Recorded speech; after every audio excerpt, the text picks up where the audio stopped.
오늘은 이웃의 한 젊은이를 위하여 라는 부제가 붙은 신경림 시인의 가난한 사랑 노래에 대해 살펴보도록 하겠습니다.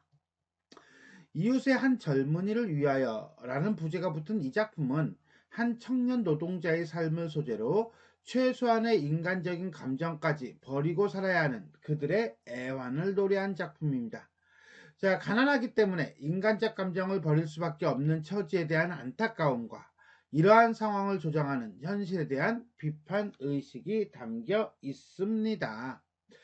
그럼 우리가 작품 전체 한번 읽어보도록 하겠습니다. 가난하다고 해서 외로움을 모르겠는가? 너와 헤어져 돌아오는 눈 쌓인 골목길에 새파랗게 달빛이 쏟아지는데 가난하다고 해서 두려움이 없겠는가?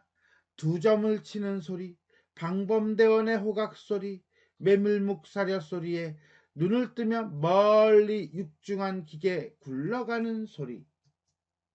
가난하다고 해서 그리움을 버렸겠는가? 어머님 보고 싶소 수없이 내어보지만 집뒤 감나무에 까치밥으로 하나 남았을 새빨간 감 바람소리도 그려보지만 가난하다고 해서 사랑을 모르겠는가? 내 볼에 와닿던 네 입술의 뜨거움, 사랑한다고 속삭이던 내 숨결, 돌아서는 내 등 뒤에 터지던 네 울음. 가난하다고 해서 왜 모르겠는가? 가난하기 때문에 이 모든 것들을 버려야 한다는 것을. 이렇게 시가 마무리가 돼요. 그리고 보니까 가난하다고 해서 블라블라를 모르겠는가? 라고 하는 것이 뚝뚝 반복적으로 연결되죠. 그죠? 일종의 통사구조의 반복이에요. 그러면서 내용 단락을 나눠주는 역할을 하다가 요 세 개의 행을 통해서 그것이 마무리 짓고 있다. 뭐 이렇게 보시면 될 것 같습니다. 그럼 우리가 한 행 한 행, 한 구절 한 구절 살펴보도록 하겠습니다. 가난하다고 해서 외로움을 모르겠는가? 여기서 말하는 외로움, 이걸 안다는 거죠? 이거 모르는 사람이 어딨어? 라고 하는 아주 소중한 인간적인 감정이라고 보시면 돼요. 그렇다면 모르겠는가? 이거는 안다. 일종의 서리법이죠.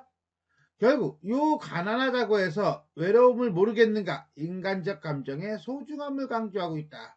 그런데 도치법이라고 했는데 이게 왜 도치법이냐면 이거야. 너와 헤어져 돌아오는 눈 쌓인 골목길에 새파랗게 달빛이 쏟아지는데 가난하다고 해서 외로움을 모르겠는가? 라고 해서 여기에 요 문장이 이렇게 들어가야겠죠? 그죠? 그러니까 요게 이제는 일로 와야 되는 거야. 그러니까 일종의 뭐가 되겠습니까?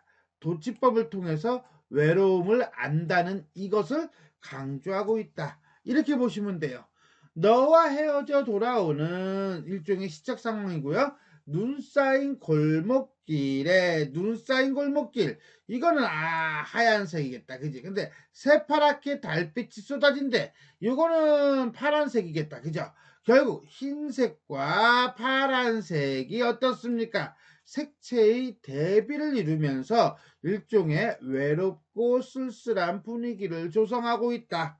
이렇게 여러분들이 이해하시면 되겠습니다. 여기까지 1행부터 3행까지를 한 센텐스를 본다면 가난한 젊은이의 외로움 이렇게 보시면 될 것 같아요. 다음 보겠습니다. 가난하다고 해서 두려움이 없겠는가? 요거는 간단하게 인간적 감정, 도치법은 그대로 간다고 봅시다. 두 점을 치는 소리라는 것은 새벽 2시예요. 깜깜한 밤이죠. 청각적 심상이고요. 이 새벽 2시가 되니까 삑삑 방범대원의 호각 소리가 들립니다. 이 방범대원의 호각 소리는 이거는 뭐 도둑이 들었다 이게 아니라 옛날 한옛날 호랑이가 담배 피고 토끼와 거북이가 간땡이 넣고 다른 박질하던 시절에 통행 금지라는 게 있었어요. 12시 땡 삐엥 사이렌 울려요. 사이렌 울리고 모든 사람들이 집으로 들어가야 돼. 안 들어가면 붙잡히면 그렇죠. 파출소 가서 날밤새 해야 돼요. 국가의 어떤 규범 제도에 의해서 개인의 또는 국민의 자유가 무지막지하게 억압되던 시절이 있었다는 거예요. 그것이 이제는 요 방범대원의 호각소리라고 하는 것을 통해서 어떻게 청각적으로 드러내고 있다. 이렇게 이해하시면 돼요. 메밀묵, 찹쌀떡, 이건 뭡니까? 이거는 먹고 사는 문제죠. 고달픈 삶을 청각적 심상으로 드러내고 있다. 눈을 뜨면 멀리 육중한 기계에 굴러가는 소리, 육중한 기계에 굴러가는 소리는 눈을 뜨니까 아침이 되니까. 자, 이때 육중한 기계라고 하는 것은 어떻게 본다면 현대문명, 고된 삶의 현장이라고 이렇게 볼 수 있을 거예요. 자, 그러니까 두 점을 치는 소리라고 하는 걸 통해서 호각 소리, 메밀묵사려 소리, 기계 굴러가는 소리와 같은 현실의 폭력과 삭막함을 청각적으로 드러내고 있다. 이렇게 이해하시면 되겠습니다. 자, 여기까지 4행부터 7행까지는 가난한 젊은이의 두려움이에요.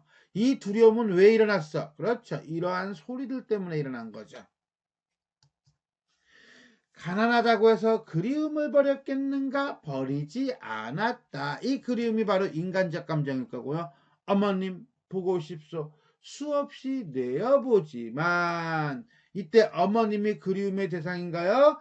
그렇다면 어머니가 어디에 있는데 홈타운 고향에 있겠죠. 수없이 내어본다는 것은 결국 뭐야? 가고 싶어 가기 싫어. 가고 싶어 그러나 갈 수가 없어. 집뒤 감나무에 까치밥으로 하나 남았을 이때 까치밥 역시 고향에 있는 따뜻한 고향의 이미지고 그리움의 대상이죠. 새빨간 감 시각적 심상인가요? 바람소리 이건 청각적 심상인가요? 그려보지만 이렇게 돼요. 자, 이 새빨간 감은 시각, 바람소리는 청각, 이 두 개를 묶어서 그리움의 대상으로 본다면 일종의 복합감각적 심상이다. 이렇게 보실 수 있겠습니다. 자, 어머니, 까치밥, 새빨간 감, 바람소리 전부 다 뭐예요? 그리워하는 고향의 이미지들이죠. 이걸 통해서 화자는 시골에서 상경하여 도시 노동자로 살아가는 청년임을 알 수가 있겠네요. 8행부터 11행까지는 가난한 젊은이의 그리움. 가난하다고 해서 사랑을 모르겠는가? 안다. 내 볼에 와닿던 너의 뜨거움, 네 입술의 뜨거움, 그게 바로 뭔데? 사랑, 러브. 자, 그런데 이때 뜨거움이라고 했으니까 이건 뭐야? 촉각적 심상. 사랑한다고 속삭이던 너의 숨결, 돌아서서 내 등 뒤로 터지던 너의 울음. 이 사랑의 해피엔딩은 아니군요. 결국 가난한 현실 때문에 사랑을 이루지 못한 그 모습과 그것에 대한 슬픔이라고 보시면 되겠어요. 자, 여기까지 15행까지는 가난한 젊은이의 사랑. 가난하다고 해서 왜 모르겠는가? 안다. 무엇을? 가난하기 때문에 이것들이 뭔데? 이 모든 게 뭔데? 좀 전까지 네모 쳤던 외로움, 두려움, 그리움, 사랑, 즉 가난하기 때문에 버려야 했던 모든 감정들, 이러한 것을 버려야 한다는 것을 내가 왜 모르겠는가? 역시 도치죠. 됐어요? 버려야 한다는 것은 버릴 수 없는데 버릴 수밖에 없는 현실에 대한 안타까움이고요. 즉 가난하기 때문에 소중한 감정들을 버려야 되는 현실에 대한 일종의 비판적 인식이 드러나며, 자, 젊은이의 현실을 보여주고 있다. 이렇게 우리가 정리할 수가 있겠습니다. 자, 이렇게 해서 우리는 신경림 시인의 가난한 사랑 노래 에 대해서 한행 한 구절 한 구절 살펴보았습니다. 자, 전체 한번 정리하도록 하겠습니다. 자유시고요, 서정시고요, 참여적이고, 그 다음에 현실적이며 민중적이다. 가난의 고통 속에서도 인간미를 잃지 않고 사는 삶의 아름다움을 역으로 보여주고 있다라고 볼 수 있어요. 가장 큰 특징은 가난하다고 해서 블라블라를 모르겠는가라고 하는 유사구절의 반복을 통해서 시상이 전개되고 있다는 점이죠. 가난하다고 해서 뭐뭐를 모르겠는가? 가난하다고 해서 뭐뭐를 모르겠는가? 뭐 이렇게 되는 거야. 그러면서 여기에는 뭐가 나오고 두려움이 나오고 외로움이 나오고 여기는 뭐가 나온다? 두려움이 나온다. 이렇게 되는 거죠. 자, 그러면 가난하다고 해서 뭐뭐는가? 그리움이 나오고 그 다음에 사랑을 모르겠는가? 뭐 이런 식으로 얘기해요. 즉 가난하다고 해서 뭐뭐는가를 반복적으로 사용함으로써 운율을 형성함과 동시에 자, 시 전체의 무엇을 그렇죠. 통일성이죠.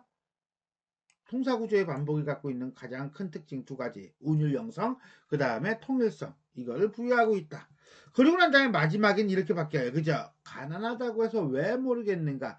이 모든 것들을 버려야 한다는 것을 이게 이제 어찌 본다면 가장 큰 주제가 될 것인데 자 이렇게 16부터 18행에서 시상을 집약하면서 이 모든 것을 버려야 한다는 것을 모르지 않다는 독백을 통해 가난하기 때문에 소중한 감정들을 버려야 하는 현실에 대해서 비판하고 있다. 이렇게 보시면 되겠습니다.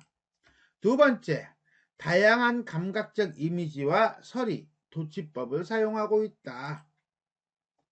자, 심상의 다양한 감각적 이미지. 첫 번째, 눈 쌓인 골목, 새파랗게 달빛, 새빨간 감과 같은 시각적 심상.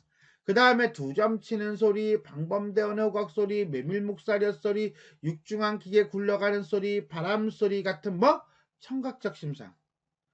자, 그 다음에 내 입술의 뜨거움, 내 숨결과 같은 촉각적 심상. 이렇게 다양한 심상이 사용되고 있으며 또 우리가 이제는 바람 소리하고 새빨간 감을 한 행에 같이 묶여 있지 연달아. 그래서 이런 걸 가지고 우리는 복합 감각적 심상이라고 얘기하기도 했습니다. 그런데 그 중에서도 청각적 심상, 이 작품은 청각적 심상이 가장 주된 이미지라고 볼 수 있을 것 같아요. 이 청각적 심상 중에서도 두 점 치는 소리 또는 방범대원의 호각 소리 같은 경우는 당시 시대적 상황을 알려주는 심상이며 메밀묵 사려 소리, 육중한 기계 굴러가는 소리 같은 것은 삭막하고 힘든 현실에 대한 화자의 두려움을 드러내는 심상이다. 이렇게 볼 수가 있겠어요. 또한 서리법, 가난하다고 해서 뭐뭐를 모르겠는가, 는가라고 하는 서리법을 통해서 안다는 거죠. 외로움을 몰라. 왜 몰라? 알아. 두려움을 몰라. 왜 몰라? 알아. 사랑? 알아. 자, 이런 확정적 대답에 대한 의미를 강조하고 있다. 라고 보시면 되겠어요. 다음에 도치법. 자, 가난하다고 해서 외로움을 모르겠는가? 너와 헤어져 돌아오는 눈 쌓인 골목길에 새파랗게 달빛이 쏟아지는데 라고 쓰여 있지만 내용은 사실 이렇게 빠져야지. 어떻게? 그렇죠. 밑으로 내려가야 된다는 거예요. 너와 헤어져 돌아오는 눈 쌓인 골목길에 새파랗게 달빛이 쏟아지는데 가난하다고 해서 외로움을 모르겠는가? 이래야지 이게 정상적으로 간다는 거죠. 즉 도치법을 사용하여 소중한 인간적 감정을 강조하고 있다. 이렇게 보시면 되겠습니다. 자, 이렇게 해서 우리는 오늘 신경림 시인의 가난한 사랑 노래에 대해 살펴보았습니다. 자, 지금까지 내용이 도움이 되셨다면 좋아요와 구독 버튼 눌러주시고요. 알림 설정 부탁드리겠습니다. 수고하셨습니다.